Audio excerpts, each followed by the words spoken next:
My parents didn't miss my graduation because life got in the way. They missed it because, as they put it, they needed a break. I read that message with my cap in one hand and a familiar heaviness in the other, the realization that, once again, I was standing alone. Still, a stubborn part of me kept hoping they'd change their minds, walk through those doors, and prove me wrong. But minutes before the ceremony started, a new notification lit up my phone, one that clarified exactly where I ranked in our family. And believe me, that wasn't even the worst part. Graduation morning didn't feel triumphant. It felt like wandering through a dim house where only one light was still on, flickering weakly. For 4 years, I'd balanced late shifts, tutoring sessions, and studying squeezed into leftover hours. People liked to call me dedicated, but dedication had nothing to do with it. Survival did. And somewhere along the way, I learned how to vanish so quietly that no one realized how much it cost me. My apartment still carried the scent of coffee grounds and the vanilla candle I lit whenever I wanted to fake calm. I styled my hair the way I'd rehearsed all week, smoothing back each polished strand. In the mirror, I looked put together, clear eyes, gentle features, the kind of effortless beauty people compliment without understanding the effort behind it. But the face staring back at me felt distant, like I was wearing the life of someone who belonged to a different family. To outsiders, my parents seemed warm and supportive. They mailed cheerful holiday cards, paid for Ethan's extra tutoring, posted motivational quotes about love and gratitude. But inside our home, the rules were invisible, unspoken, and always tilted in his favor. When Ethan got the flu at age 7, Mom hovered over him with blankets and homemade soup, letting him stay home all week. When I caught the same fever, the advice was simple: drink water and get over it. When I was finally allowed a weekend school trip at 13, Mom pulled me aside, saying Ethan had been having nightmares and needed me home. "You're so mature, Luna," she told me, as if it were a compliment. "You always make the right choice." By the time I left for college, mature felt less like praise and more like a chain. Still, some naive part of me kept wishing that graduation might be different, that this one milestone would be enough to bring them there. I checked my phone every few minutes. Nothing. No updates. Not even a half-hearted emoji. Outside, the sky hung dull and quiet, a blue that softened everything except my mood. I walked to the bus stop alone, gown folded neatly over my arm. Cut grass and mist filled the air. A stranger walked past and murmured, "Congratulations," and for one small heartbeat, I felt visible. Then the bus arrived with a hiss, and the feeling vanished. I boarded, tapped my card, and settled by the window. My thumb hovered over the screen one more time, wishing, pretending, waiting. The only message there was the same one that had hollowed my morning. The auditorium buzzed with life when I arrived. Families huddled together, fixing caps and straightening ties, clutching bouquets that smelled like grocery store roses and sugary perfume. A dad kept dropping his program. Siblings argued over who would hold the camera. The chaos was warm, the kind of warmth I used to imagine every milestone should have. I found a seat in the middle, close enough to watch everybody else receive what I'd always pretended I didn't need. A girl from my statistics class spotted me, her arms overflowing with flowers. "Luna. Congrats."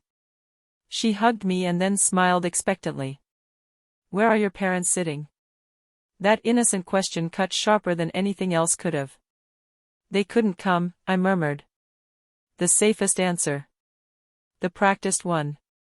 Her face fell. "That sucks. Do you want some flowers?" I brought too many. I nodded and took a bunch of pink carnations, their edges already starting to wilt. "Thank you," I said softly. She gave my hand a squeeze before heading back, leaving the air tinged with citrus perfume. When the ceremony started, the dean's voice echoed through the room, bouncing off brick and metal. Names filled the space like a steady drumbeat. Families clapped with enthusiasm, sometimes with too much enthusiasm. I gripped the carnations, their petals brushing my skin, reminding me that someone had thought of me, even if it wasn't the people who should have. During a pause, an announcement encouraged graduates to take photos with their families afterward, to make these memories last forever. People chuckled. Confetti burst early from somewhere in the back. The room felt thick and sweet and suffocating. Maybe that's why I grabbed my phone again, out of hope, or habit, or desperation for something steady. The loading icon spun for a beat too long.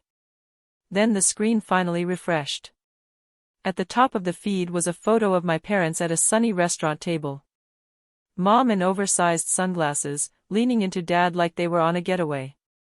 Ethan between them, holding a mimosa and smiling that smile, the one that always said the world revolved around him, and somehow it always did. The caption underneath the photo read, "Brunch vibes with our boy." My breath snagged in my throat. I stared at the words again and again, each pass pulling another thread loose inside me. No mention of graduation. No hint that today meant anything for me. Just a table full of sunlight, omelets, and my mother's flawless hair, and the three of them acting like the world was perfectly complete without me. Then I noticed it, Ethan's wrist. He was wearing my grandfather's watch. The same watch he promised would be mine when I graduated. The air around me seemed to dim, the bustling auditorium fading until all that remained was the glow of that photo burning in my hands. For the first time, it didn't feel like a stab of hurt. It felt like I had been replaced. And that realization settled into me with a clarity that left no room for silence anymore. After the ceremony, I moved through the walk home like a puppet on strings. The carnations wilted against my arm.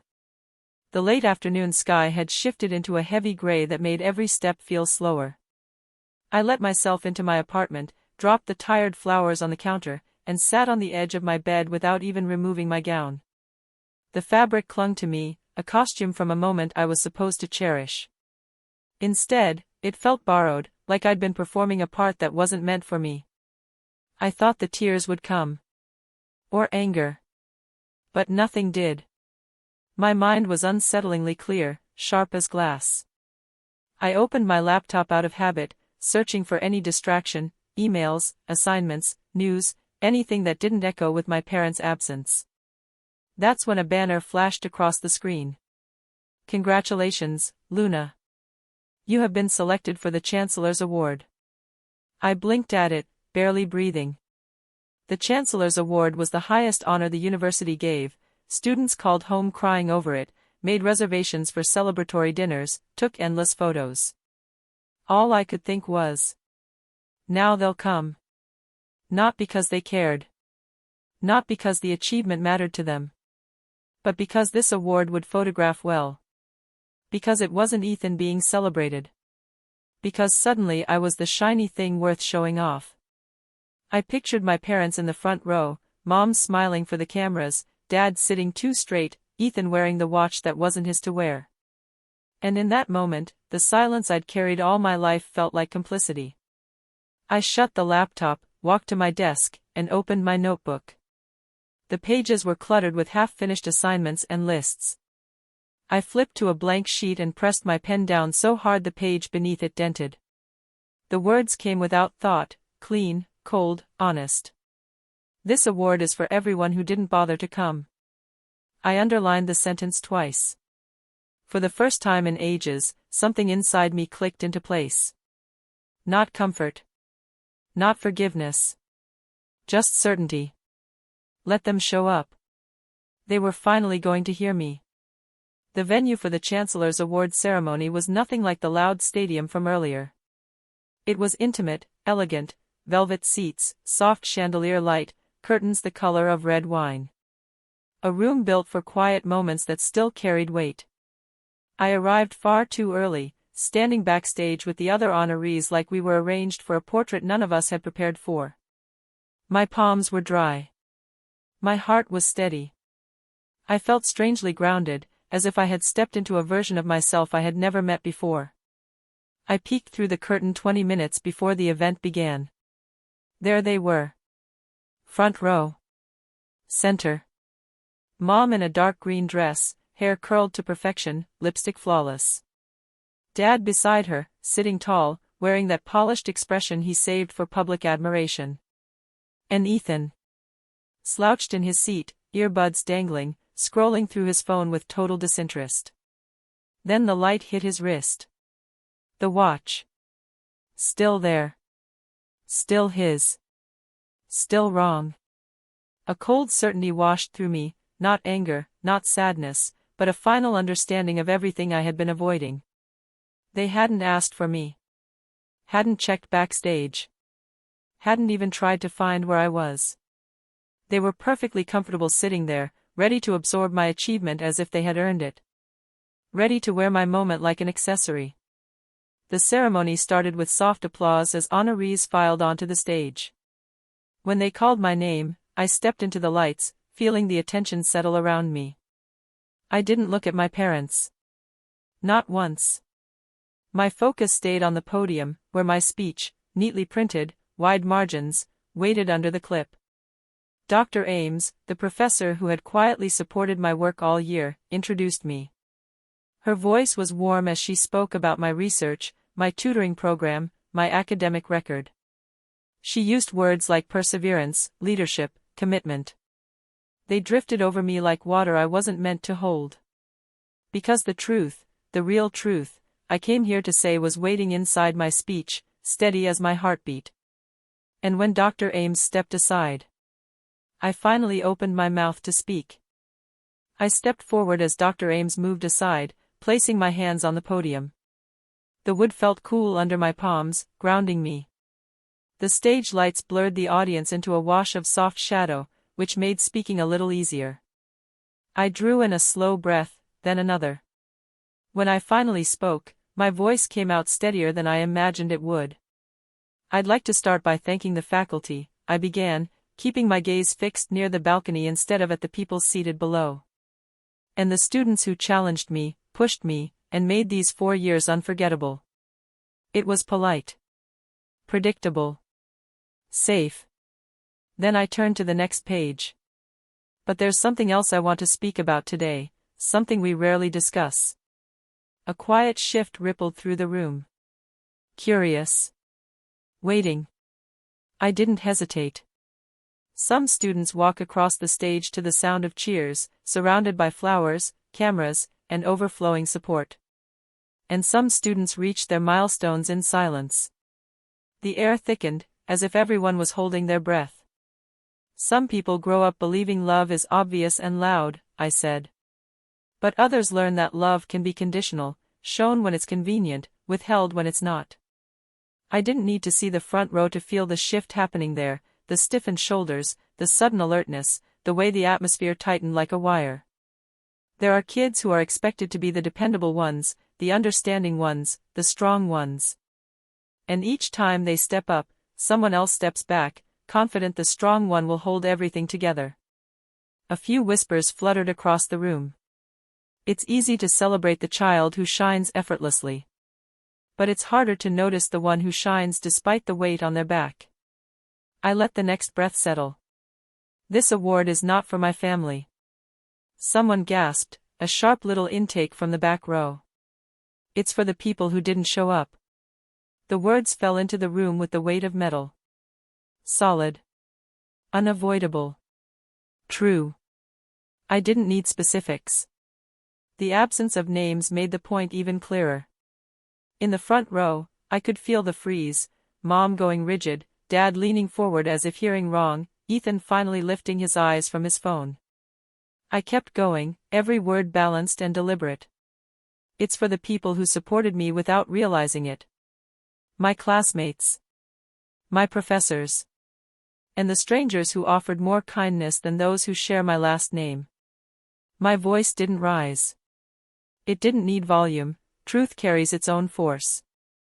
And to the students who feel unseen, you aren't. Not today. I closed the folder. The quiet snap of cardstock against wood sounded like the end of every excuse I'd ever swallowed. For a heartbeat, the room was carved out of silence. Then movement shattered it. Ethan surged to his feet, eyes shining, breathing uneven, as if my words had struck something he didn't know how to protect. He stumbled past knees and programs, murmuring half-formed sounds before bolting up the aisle. The heavy doors slammed behind him. My brother ran out crying. The echo rolled through the auditorium like a final verdict. I didn't flinch. When I stepped back, applause rose, tentative at first, then building until it filled the space Ethan had left behind. Not everyone clapped. My parents didn't. They sat frozen, brittle, untouched by the wave moving around them. And in that moment, a truth settled inside me with quiet certainty. You cannot lose what you never truly had. I walked off stage without glancing their way, the applause fading as I slipped into the dimmer hallway. The carpet softened my steps, and I exhaled, a long, steady release. Not triumph. Not relief. Just the feeling of something finally unknotted inside me. Backstage, Dr. Ames rested a hand on my shoulder, pride shining in her eyes. She didn't ask if I was all right. She didn't question my choices. She simply understood. I didn't need comfort. I needed to hear myself. And I finally had. That night, my apartment felt almost too quiet, as if the world was still processing everything I'd said. I sat on the bed in my dress, reliving the flashes of the ceremony, the glare of the lights, the soft rustle of the audience, Ethan's face crumpling before he ran. It didn't feel like triumph. It felt like stepping out of a burning room and realizing the smoke still clung to your clothes. My phone buzzed. First, a notification, Ethan has unfollowed you. Then another, you have been removed from the shared music plan. Then another, blocked. I expected it to hurt. Instead, it felt like a door closing somewhere deep inside me, quiet, final. Hours later, an email arrived from my mother. The subject line read, "We need to talk."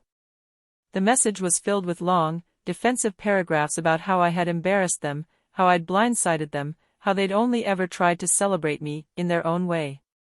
Not a single mention of the brunch. Not a single recognition of the message that had started everything. I read it 3 times, then typed a single sentence.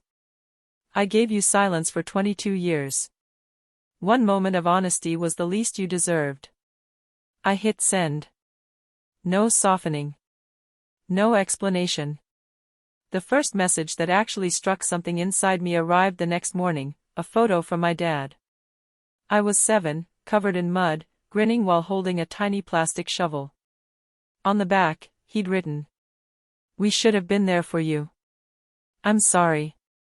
I kept that photo on my desk as I packed for my move across the state, letting its quiet sincerity settle where old wounds used to fester. Maybe forgiveness would happen one day. Maybe it wouldn't. But for the first time, I wasn't waiting for anyone to choose me. I had already chosen myself. If this story echoes something in your own life, share your thoughts below, and subscribe so you don't miss the next one.